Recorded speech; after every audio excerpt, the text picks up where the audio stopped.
It's Sonic Racing all around the world. Okay. The Sonic the Hedgehog series has had a very interesting history with kart racers. It all started with Sonic Drift, which I think we can all agree was kind of a product of its time. Nothing really too offensive. It's a pretty harmless duology.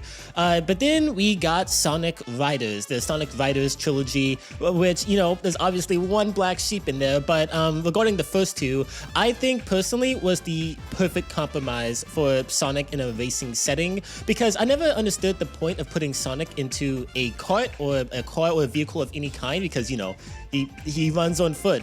But to contextualize the idea of him competing against other non-speed based characters, you know, giving them like these cool hoverboards called Extreme Gear and just the general like awesome cool 2000s aesthetic and the storytelling, just the vibe, like just everything about Riders to me is the quintessential Sonic racing game. Obviously it released on, you know, the PS2, Nintendo GameCube when online competitive play wasn't necessarily a thing, but I think if these games released nowadays, it would have been probably much bigger. So they found an answer to compete with Mario Kart, that being just to do something entirely different from Mario Kart, but this is where things get interesting, because after that we get SEGA and All-Stars Racing, which, you know, puts Sonic into a car along with other iconic SEGA characters, which it was just weird, but maybe it's a one-off. Maybe it's a one-off experiment. But then, lo and behold, 2012 we get Sonic All-Stars Racing Transformed, a you know, basically a spiritual successor that builds upon the foundation laid out by its predecessor. And this was actually a really good game. Like, it sucks that it didn't release nowadays, because it is really fun, but again, I have to ask the question, why is Sonic in a car? Why didn't we just settle on another Riders entry? And now we get to Team Sonic Racing, and I don't even think I need to catch any of you up on what Team Sonic Racing was. It was just the saddest video game in existence, okay? It was, so let's do Sonic Kart Racing, but let's actually add a story mode. Let's make it way more Sonic themed. Let's remove the whole like SEGA mascot gimmick and just have it be pure Sonic. The problem though is the game had next to zero content. The story mode it did had was atrocious, and it just didn't warrant its price tag. It was just sloppy. It was sloppy, it was dead, it was barren, it was sad. So at this point, Sonic and kart racing just don't mix. Like, why are we even still trying to do it? Why not go back to Riders, or better yet, experiment and try to do maybe another Sonic R type experiment, right? And then Game Awards happens and we get Sonic Racing Crossworlds, the announcement. And when I first saw this announcement, I was just you know, I just did not care, bro. It's like, why are we doing this? Why are we doing a sequel to Team Sonic Racing? Have you not learned your lesson? Have you lost your mind, SEGA? But they went ahead and did it, and guys, the more news we got about this game leading into launch, the more it just sounded like it was going to be a disaster, okay? An absurd price tag, a bunch of collaborations that made absolutely no sense, had nothing to do with Sonic. The DLC characters wouldn't have any voice lines, like, it just, and then the marketing and the gameplay that was shown off made the game look very slow and stiff. It just, I refused to buy it. I did not buy this game at launch, and a lot of other people didn't as well. It just looked bad.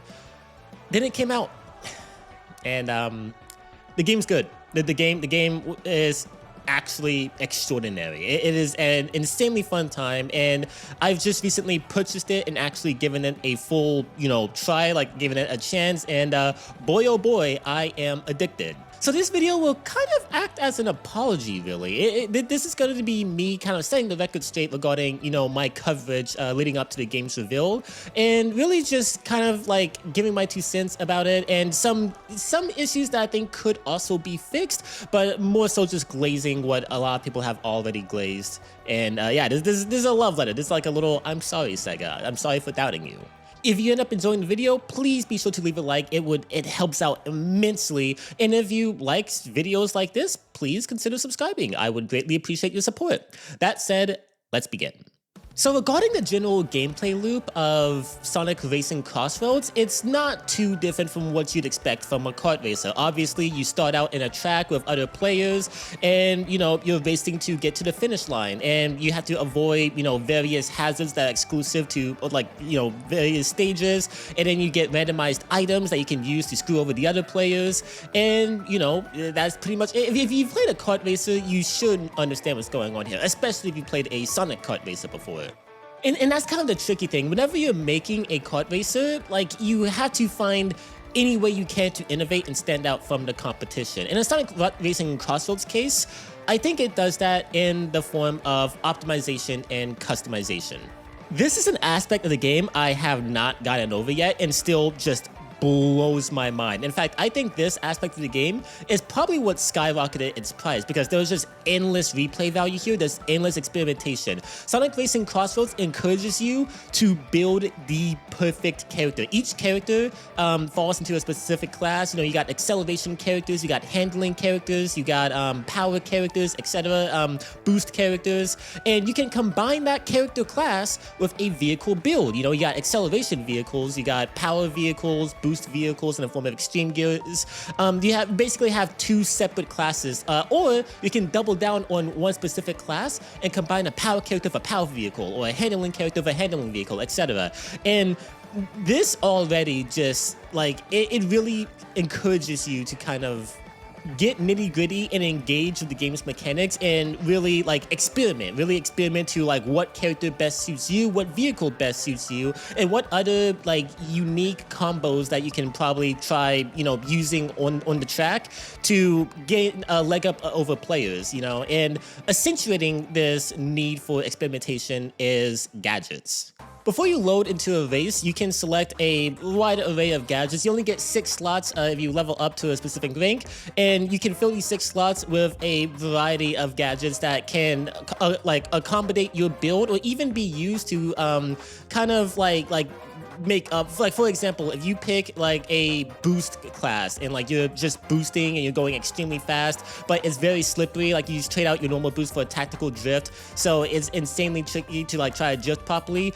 You can run a handling character like Amy, and so her natural handling properties will kind of counteract, you know, the pitfalls of going for that, you know, insane like boost build involving the gadgets. And then there's also just like universal gadgets that apply to everyone. Like you can start out with a set number of rings, or like gain an automatic monster truck, or like cater your items to more offensive, or, you know, make them more defensive, like basically just encouraging the randomizer to like fall into whatever category best suits your playstyle. There's so much player expression. That's what I wasn't expecting. Okay, kart racers are very conventional and by the numbers, but this game, it's just, there's so much optimization. There's so much abilities to really build your preferred layout that really just coincides with how you want to play the game. There's so much freedom. I think that's the best word to describe it. This game has so much freedom in its customization. Even to the point where people who've been playing this game like for the past year, who've been playing since day one, are still trying out new combinations of select gadgets and characters and vehicle parts to like get the best build. Cause like there aren't even really any like clear metas. Now obviously there are like popular, you know, combos that people use. Like people have kind of figured out what the most ideal characters are to run. But involving just general gadgets, like because that's the thing, the more powerful you make your character in terms of like speed or acceleration or boost, the worse you make them handle in terms of, you know, just like actually moving them around, or handling, or drifting, or like the ability to ward off like offensive items and such. Like there's always a clear like give and take when it comes to how you're building your class, and I really love that. I really love that because if you're good enough, the stuff that's getting taken away from you, if you're really doubling all in on, you know, just pure speed, you can just naturally adapt to that, and I think that's so clean. But if you're still new to the game and, you know, you need some assistance, you can't really double down on all the clear stuff that makes you more powerful. But, you know, like I said earlier, you can counteract that. I just think that's so clean. This game's just so much good. It's so cool. But I did speak of items. I think this leads to the elephant in the room, because this is a very hotly debated topic about the game. This has been hotly debated since the open network test, and that's item balancing. Now, here's the thing. I don't think the items are unbalanced. I actually think this is one of the best cases of a like kart racer having like this is one of the best cases of item management and kart racers that I've seen, because offensive items more so double act as defensive items, which really encourages the player to hold on to what they have for very pivotal moments. Like it's a risk reward, because let's say let's say you get a monster truck and you're right behind 2 players that are in front of you and you activate the monster truck, you can run them over and put them behind and gain a lag up in a competition. However, let's say someone behind you gets a drill and they're headed right for you. Suddenly, you're gonna wish you had that monster truck because then you'd be impervious to damage, but you just used it to screw over the other 2 players, so now you're susceptible to harm and you get hit. I think that kind of system is genius. It really, is a call for good tactility, and I think that's, essential for any PvP experience. The problem with the items in this game, though, is not their balancing, it's their spawn rate. You are getting items constantly. I think you get you have a chance to get 3 sets of items per lap. It's insane, and because players are constantly being bombarded with items, it's just it's all hell breaks loose. It starts being a little too chaotic, but not in the fun kind of chaotic, just in a general, I don't know what's happening and I'm being punished randomly kind of chaos. It's just items are constantly being thrown around. And so that kind of call to tactility is actively being ruined by, just the players being rewarded ad nauseum with new items that they can just activate on the fly. Again, what I'm trying to say that, I'm not doing a good job of saying is, what's the point of saving an item for the right moment when you know that coming up at the end of this lap, you're gonna get a chance at another one, right? It really harms what could otherwise be a very strategic kind of game. And because of this, because you don't really have to save them, a lot of players will end up saving their items for that final stretch to the finish line. And because of that, if you do not have any items here, if you either used all of them up, to try to counteract offensive items that were thrown at you previously, or you used it to get in first place, you're just done. If you don't have an item in that final stretch of the race, you're just done because everyone just starts throwing out everything they have, and it devolves into randomization. It evolves into who has the best RNG, who had the best RNG that allows them to just completely skip to the finish line. And I really hate that. That's the one blemish of this experience that never went away after the open network test, and I think really needs to be changed. I think the game would be so much better if just the item spawn rate was dramatically toned down. But yeah, that's just me personally though. Another aspect of this game I want to get into is the stage design. I really love the way these stages are designed, because that's another thing about kart racers that's kind of invisible to the player, right? A good kart racer hinges on immaculate level design, and I think Crossworlds succeeds. Not only are these levels so vibrant and so colorful and very Sonic themed, so it really does feel like you're playing a legitimate Sonic experience, but stage hazards are also really well done and really cool. They're not obnoxious, but they're there to keep you on your toes and make sure you're performing. And just the amount of tight turns and creative gimmicks, like on Kronos Island when you're riding on Squid's tail, or in the Minecraft world where you're switching between the nether and the end. There's just so much stuff in this game that's there's a lot of creative scenarios that they utilize the area. That's what I mean. They utilize the levels to create some really unique hazards and stage obstacles that makes you feel like you're actually playing in the level. It's not just a backdrop. You're actually in Kronos Island, or you're in Shao Park, or you're in wherever you are. It feels like you're there, and I really appreciate that. And that's another thing I want to touch on too. From my understanding, this game was built on Unreal Engine 5, and I said this in my last video talking about what the next 3D Sonic game should have. If this is how Sonic games look in Unreal Engine 5, use Unreal Engine 5. Hedgehog Engine 2, I'm sorry, it needs to go. All right, Hedgehog Engine 2 has been a curse on this series. Sonic Team spending so much time working on it is what screwed over the development of Forces, and then they used it for Frontiers, and that game looks visually like a visual abomination. And Shadow Gens, it looks good, but the colors are kind of muted. There hasn't really been a really good looking Sonic game in Hedgehog Engine 2, but Unreal Engine 5, I mean, they're cooking. They're just cooking with straight gas. I love the way it looks. Everything looks colorful. There's just an absurd amount of visual polish. And again, just use Unreal Engine 5 from now on. I heard that it's a pain to develop for, but yeah, you can do it, Sonic Team. Okay, you can do it. You can do it. And another thing to talk about is the soundtrack, and it's really hit or miss. The series recently has like kind of been going for like more of a techno dubstep vibe when it comes to its OST, and if that's your thing, to each their own. You know, I'm happy, but I've never really been a fan of this genre. I'm more of a fan of kind of like the hip hop and the rap and the butt rock of games prior to this one. And yeah, I'm just not really. I've never really been down for like, you know, all of like the really techno dubstep, like you know, that's just not really my thing personally. Some of the remixes in this game are pretty good though. Like there are some highlights. You're hearing the music in this video, like you know, like in the background, and you hear some fire. Like I'm not saying the soundtrack is bad per se, but it is underwhelming for Sonic standards, I do feel. And another thing to talk about is the English voice acting. It's better than it was in Frontiers, but it's still not where it needs to be, you know. And of course, you know, I don't want to like stay on it, but the dialogue, like some of the dialogue for the characters, like the rival interactions, are like pretty cringe in English and like just kind of out of character. And the English VA they got for Jet is I don't understand. No offense to the VA, I'm sure he's talented, but the voice direction in this series, like on the English side, is absolutely abhorrent. When I first started playing this game, I immediately had to switch over to Japanese because I could not bear it. But again, that's nothing new.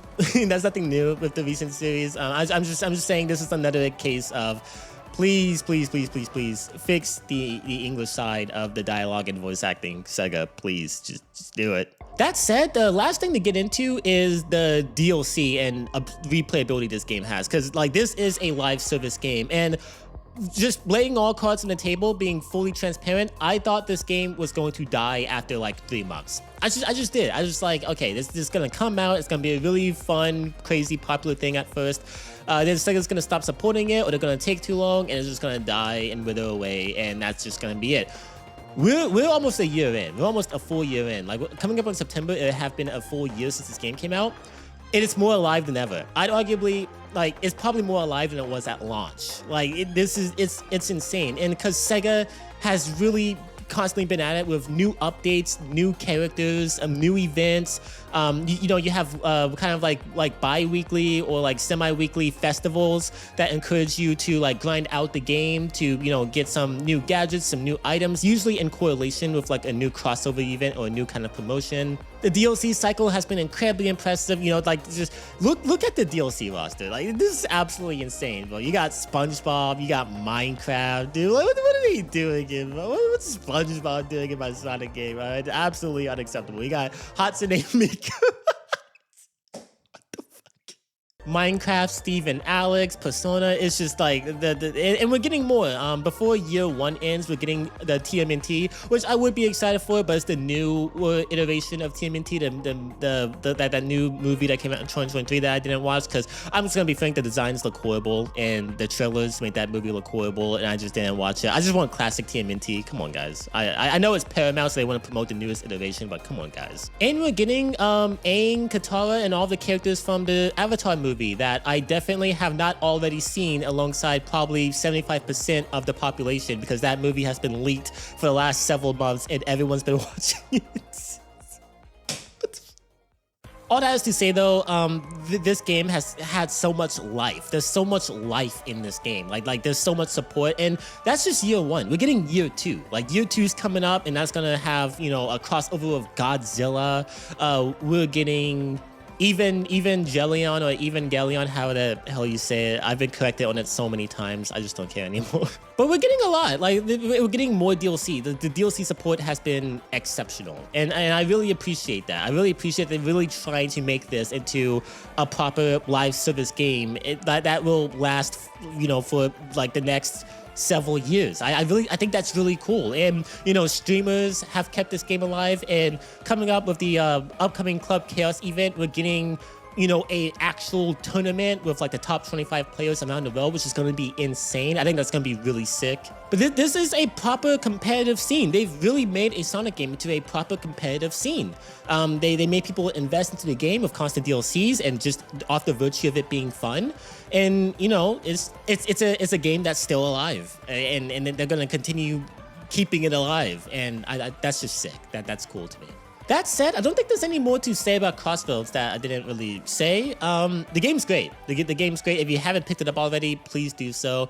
And I wanna give SEGA a round of applause. I wanna, you know, offer my apology. All right, I really doubted this game when it was coming out. I thought this was gonna be a failure, have failure written all over it. But against all odds, this is one of the most fun kart racer that I've personally played, like, period. Like, and to be fair, I don't really play, I've never really played Mario Kart, you know, just like the main competition. I'm not really like that, you know, like in with kart racers, so that doesn't mean much coming from me saying that, but just personally though, I really enjoy this game. It's a blast. It's really fun, especially with friends. And while I still would have preferred another writer's game, because I'm a story guy and I really love story, and a writer's game would give me story, and then also that's just the general aesthetic of the writer's duology. I really miss that. While I would have preferred that, still, I have to be honest, what we got was not a bad alternative at all. Again, like, this is the definitive Sonic racing game that exists, period. You know, the writer's duology was great, but it doesn't have online play. I mean, how could it? It was you know, like a mid 2000s game. But this though, this is just the Sonic racing game, which is what Sega's intentions were coming into it, and by all accounts, they succeeded. But what do you think about Sonic Racing Crossroads? Did this game meet your expectations? Are you still actively playing it? Let me know in the comments. I make sure to read every one, and I'd love to hear what you think. Leave a like if you enjoyed the video. It helps so much, so much. And subscribe for more like it. I hope you have an incredible rest of your day, and just stay safe. Peace out.